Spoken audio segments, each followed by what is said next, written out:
On Freedom Watch, we've tracked not just the most obvious, grandiose actions of our ever-expanding government, but also the everyday civil liberties violations that often go unnoticed. The war on drugs is the most common reason for the use of extreme tactics by local police.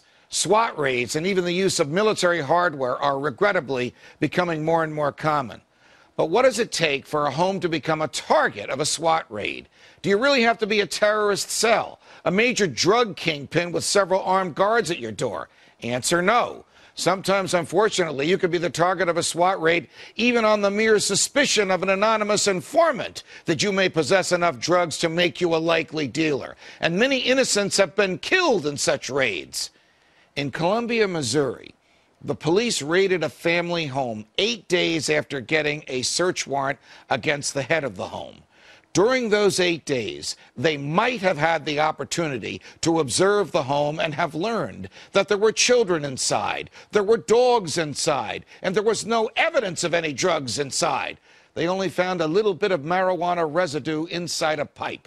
Instead of doing this, they performed a SWAT-style raid. They shot both family dogs, killing one. They terrified the children and the family, who were put in far greater danger from the raid than they ever were from anything that took place inside that house. Let's take a look at the footage of the SWAT team itself that it shot on the raid. Columbia Police, search warrant! Get to the door. Go. Get to the door. Police department, don't move. Police department, don't move. Police department, don't move. Police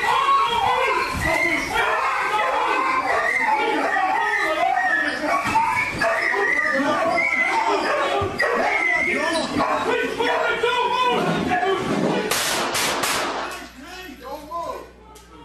We have a room here. You got it? I need one. Need one. I need one. Slow it down. Just a minute. Get past me.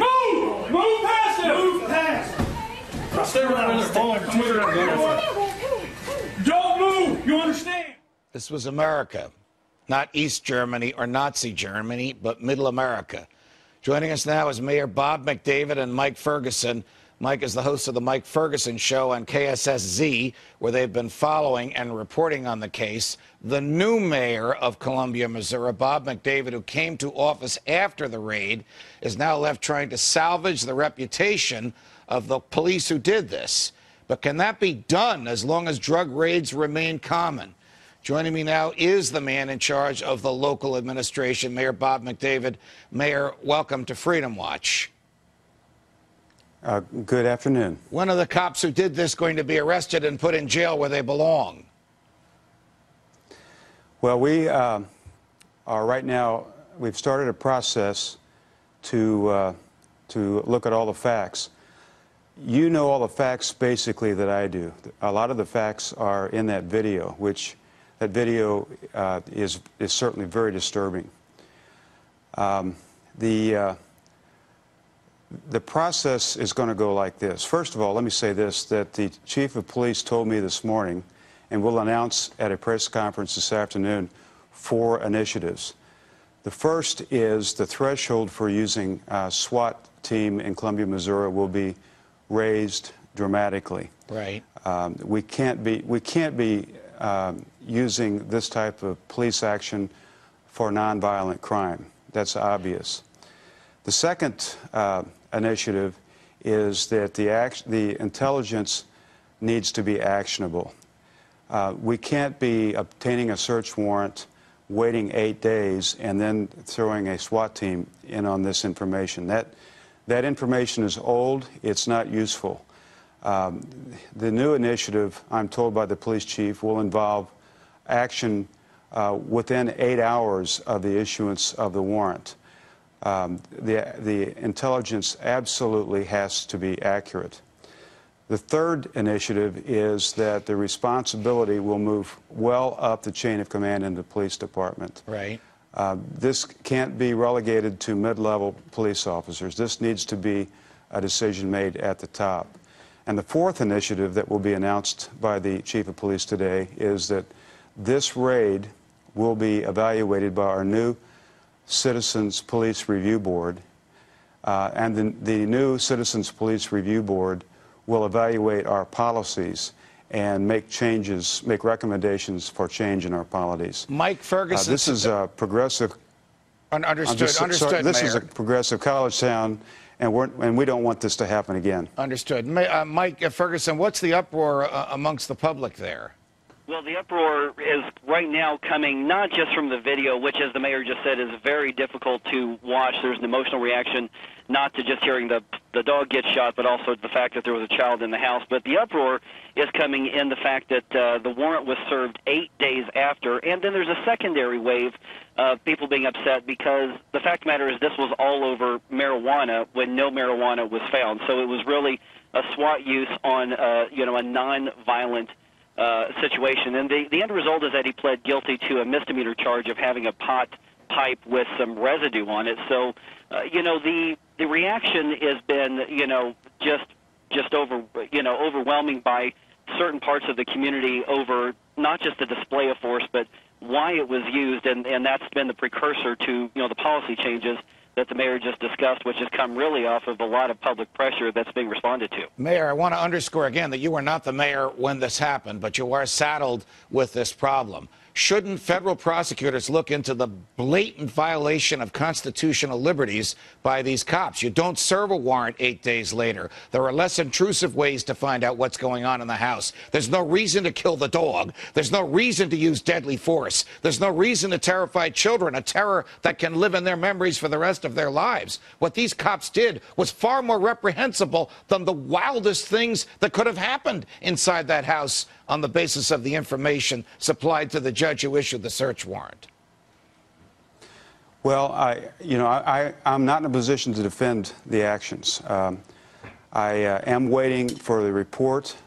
This whole incident is going to be evaluated. All the facts will be presented, and we'll deal with it as we need to. I would parenthetically say that I think you're raising an important issue. There are 100 of these SWAT actions a day in this country, and ours stands out largely because we videotaped it and presented it publicly. It was actually presented through a Freedom of Information Act. I think the point that needs to be made is, what is the threshold at which this police tactic can be used? It needs to be reserved for high-risk, dangerous situations, and it needs to be taken out of that venue when we're dealing with nonviolent crime. Right. Mike, the general principle of law is that you don't issue a search warrant on the basis of the words of an informant only. There has to be other testimony to substantiate what an informant tells you, because informants typically have ulterior motives for informing on the people on whom they inform. And the other general principle is you can't use deadly force unless there's reason to believe that deadly force is going to come back at you. Neither of those was followed in this case. Is there any pressure from any source to have federal authorities lock these cops up who did this? Not here locally. We are hearing a citizen, uprising calling for that, but at this point, I haven't heard that addressed. We haven't heard any federal pressure on that in the least bit. But you're absolutely right. Is that as far as we are being told right now, is that this was based on the testimony or the statement of an informant in mid to late January before the warrant was issued on February 11th. As far as we know, there was no reason to believe that there were guns in the house. The only thing that we were told is a SWAT commander that I interviewed when covering this story told me that anytime drugs are involved, they tend to use a SWAT because of what they call a history of guns being around drugs. Mike, big picture. This is the middle of Missouri, the middle of the country. This is quintessentially a middle America. Why is it even in a place like this the police are becoming militarized in the manner in which they enforce local, ordinary criminal law? Well, I think that question could probably apply to all sorts of cities, and that is follow the money, is that there's a federal financial incentive to add paramilitary-style equipment and federal funding of these kind of raids. right now we're being told, hey, the laws say they're illegal. We have to execute the warrants. But the fact of the matter is that Columbia, as the mayor said, is a very progressive town when it comes to social liberties, personal liberties. And recently the city voted to more or less decriminalize small amounts of pot. You basically get the equivalent of a traffic ticket for having small amounts of pot. And yet these cops acted as if they were arresting Osama bin Laden. Mike Ferguson, Mayor, Bob McDavid, thanks for joining us. Thank you, Judge.